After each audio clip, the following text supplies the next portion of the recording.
Vigo, en 1975, arrecendía o salseiro da ría.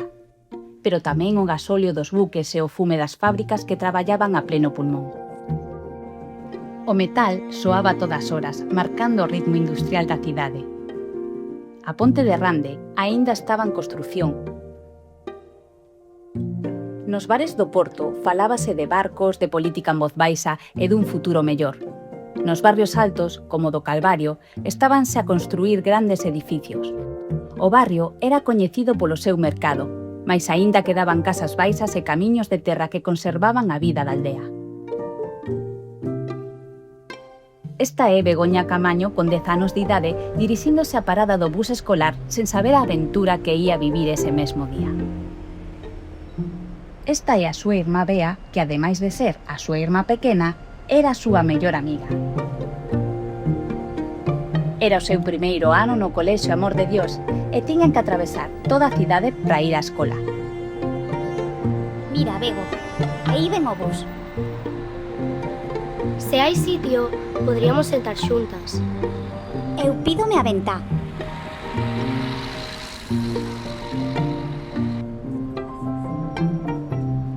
Para non aburrirse, xogaban as matrículas ou as cores dos coches. Amarelo. Os coches amarelos non abondaban e valían 3 puntos. Bea era moi boa observadora.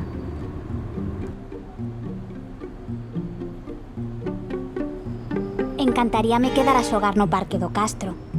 Pero ese día, Bego viu algo moi especial no Parque do Castro. Siso, pareceme ver unha muller cunha túnica. Eu non vin a ninguén. Esa visión máxica perseguiría durante todo o día. Finalmente chegaron ao colexio. Nas clases había máis de 40 nenas, mais Bego aínda non tiña confianza con ningunha. Ya estáis creciendo y debéis saber qué se espera de vosotras.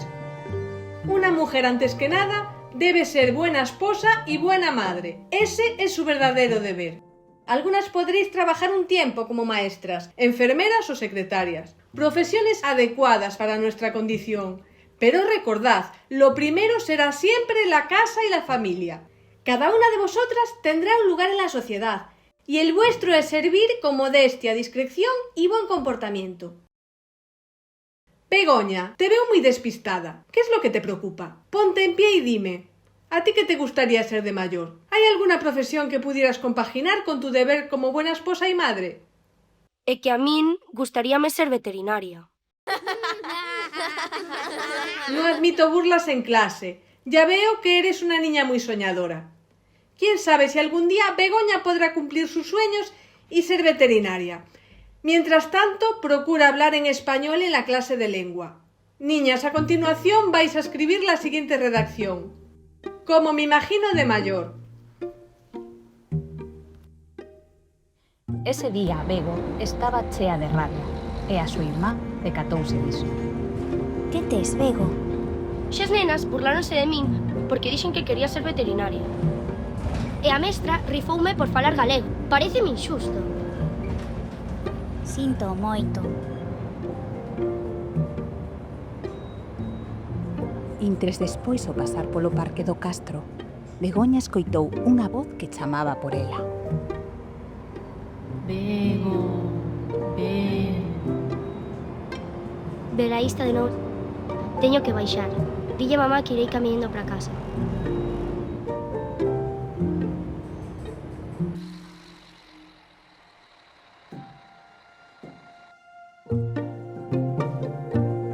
En canto baixou do bus, comezou a sentir unha sensación máxica no ambiente. Nese intre apareceu ela.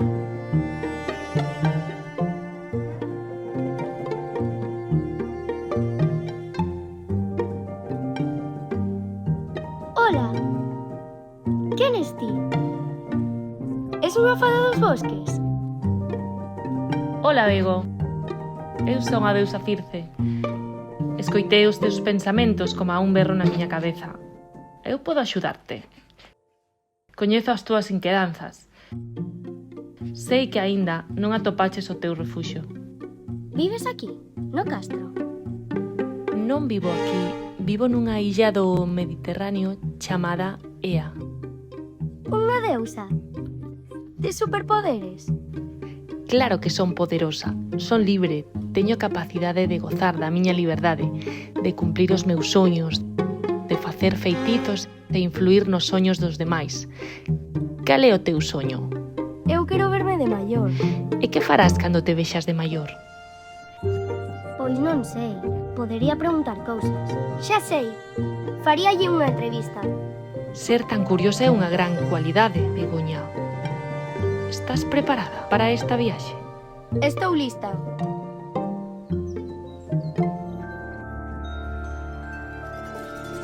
Nes virgaias acuson mu anigex bateia esquia kineti Thers pater 2000 nami Nux bateia esquia kineti Thers pater 2000 nami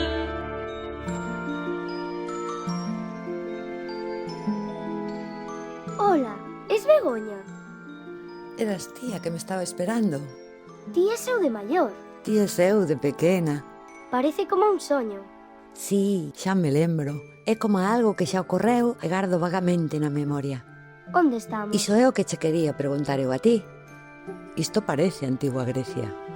Penso que é Ea. O fogar de Circe. Sí, ela trouxome aquí. É como un soño que dura só uns poucos minutos. Pois deámonos presa. Veño facerte preguntas. Isto será como unha entrevista. Ti, en que comezaches a traballar? Comecei a traballar moi nova, con pouco máis de 20 anos. E cheguei ao xornalismo por casualidade. Como non podía perder tempo nin cartos, estudiei magisterio. Ao rematar, entrei nunha escola de radio en Vigo por probar.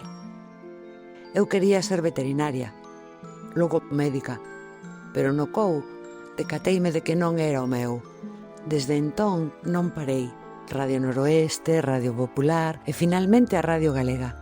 Ali tiven a sorte de aprender con Ana Romaní no Diario Cultural, unha etapa que me marcou profundamente. Para min o xornalismo é iso, aprender algo novo cada día. Se eu non aprendo, non poden aprender os oíntes. E cada vez que descubro a clave dun tema que descoñecía, sinto unha felicidade inmensa. Que interesante. De verdade que vou facer todo iso? A nosa mestra non creía demasiado en nós. Unha muller non ten liberdade para decir o que quere ser de maior. Lembro moi ben a nosa mestra. Pronto mudará de pensamento. É moi fácil adaptarse á liberdade. O difícil é ao revés. E ela, como moitas de nós, será un exemplo de empoderamento. Ningún paso atrás. Recordarás estas verbas? Ningún paso atrás.